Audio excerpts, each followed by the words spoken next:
Hello YouTube, this is Berg Bryce, coming to you with my very first YouTube video. I've been watching YouTube quite obsessively for a couple of years now, and I started watching metal detecting videos. I guess it was some point in time in 2016. Well, I got my first machine in September. I bought an AT Pro, and soon realized that where I wanted to hunt, the AT Pro was actually no good, which was beaches. So then I got an Excalibur 2 in October, and I'm going to do a year-end wrap-up video here. Um, this isn't a full year. This is really just September to the end of December for me. And this isn't complete, unfortunately. I know there's some things that are missing, but this is most of it, except the trash. So this is the jewelry. I will get back to this at the end.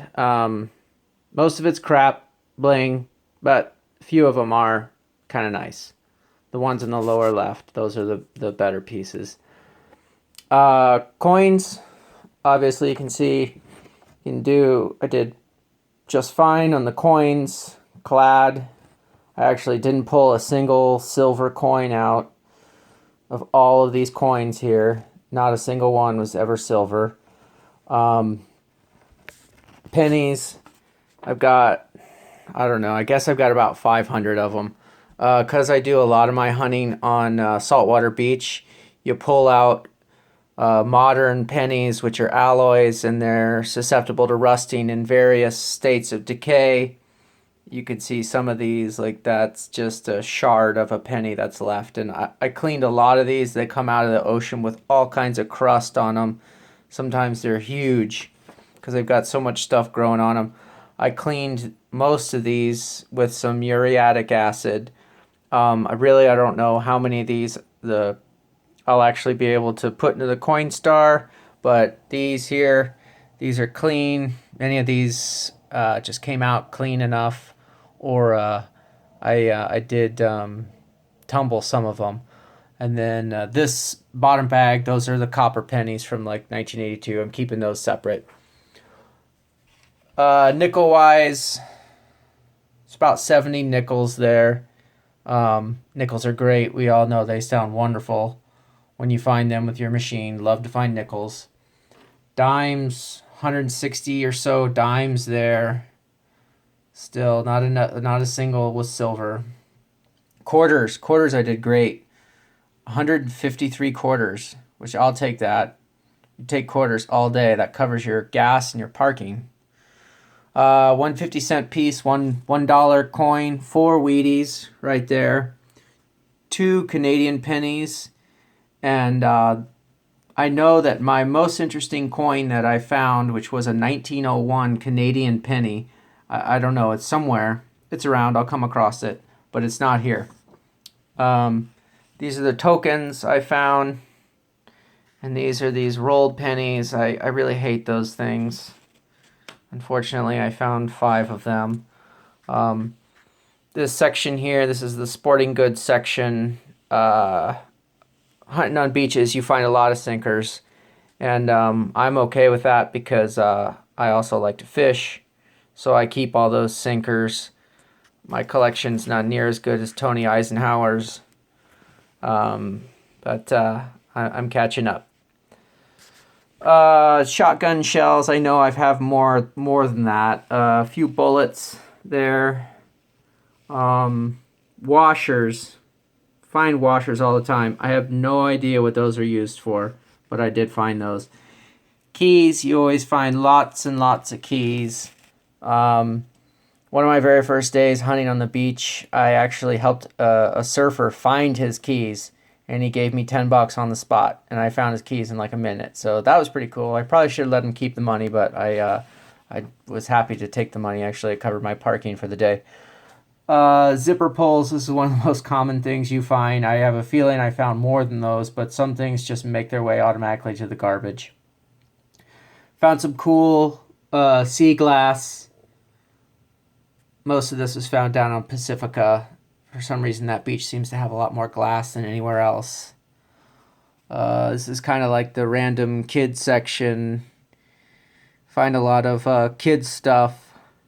You know, it's pretty much trash. It doesn't do me any good, but I don't throw this stuff away for now, at least. This corner down here, this is kind of the relics corner. None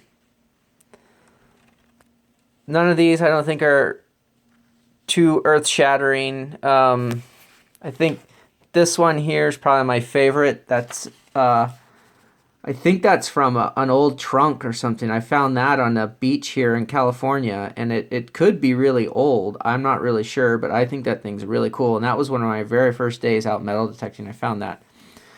This pocket knife I actually found on my dad's property in southern Indiana, so that was pretty cool. And I found this spoon there as well. You find a lot of old silverware on old properties, that's for sure. I actually found this cool knife on a beach just north of the bay. It says something about Thailand. Thai Home Industries. It's got a cool design on the other side. It's probably not even that old, but it looks cool. I found 2 Cub Scout Thai thingies one day on the same beach, so they must have had something going on there. They're probably not that old, but they look cool. This was actually one of the most cool things I found.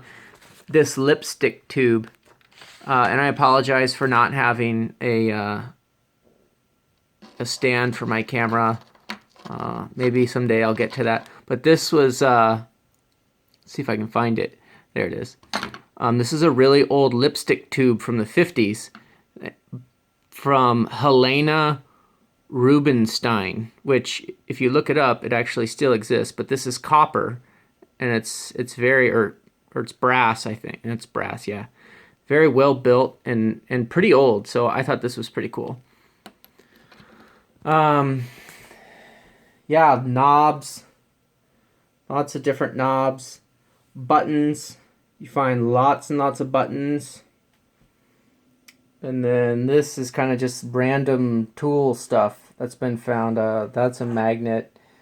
These are T-nuts or something. Allen wrench, you know, snaps and so on. You find a whole lot of stuff out metal detecting. Let's see. What else? Got plenty of other just, you know, what's-its, you know, scrap. I've got scrap bucket going here. There's a lot of scrap in that bag. No shortage of that. When I first started, much to my wife's dismay, I saved a lot of my trash because I thought it was cool to see how much stuff I was pulling off the beach. So you don't just find good stuff when you're metal detecting. You pull out trash too. With experience, you know, you learn what trash sounds like, and you pull up less and less, but you still pull up trash. So back to the jewelry. So some poor guy lost his class ring, and that one's marked 14K, and it tested for 14K. It's about 14.5 grams. That one tested for 14K as well, and the diamonds tested real on it. It's got 12 stones on it, although I've been informed that that's kind of a cheap design. This one tested for 10K. This one's stamped 925. And then in December, I found 3 of these tungsten rings, like right in a row. That one I wanted to get excited about, ended up being a junker. That one as well. I found that one down at Carmel Beach, and I got really excited until I started looking at it, and it's I don't even think it's silver now that I look at it. It's got that kind of tarnished look, but I don't think so. This is kind of cool. It's like a copper spinner. And it's got some text on it I can't read. And the rest of these are pretty much all junkers, you know, kids' rings and stuff. A lot of cheap earrings. Ugly earrings too. A couple of other random pieces. Now this earring here is actually marked 925, and I'm going to end this video with an interesting story because I think that just tonight I found the mate of this earring on the same beach just a month later. There it is. Can't believe that. Anyways, 2017 is getting off to a good start. Got my clad bag here. It's looking pretty good so far.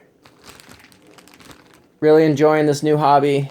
It's a lot of fun. I'm totally into it.